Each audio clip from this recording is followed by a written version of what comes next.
Hello, love, marhaba. So, nandito po ulit tayo sa ating gagawin ngayon, which is ang magluba chicken. Yes po, ito yung upside down na chicken or vegetables na pinagsama.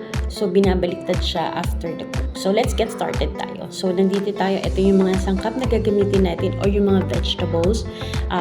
English and Arabic siya, pero at least may idea tayo kung ano yung tawag nila, which is kuza, garnabit, marami pang iba. So, medyo mahirap lang siyang bigkasin. So, yun, ito, nag-upisa tayo dito sa ating along, of course, unahin natin yung mga starchy vegetables sapagkat, of course, one size lang din siya o uniform size lang yung pagkat natin kasi gagawin natin siya dun sa pot.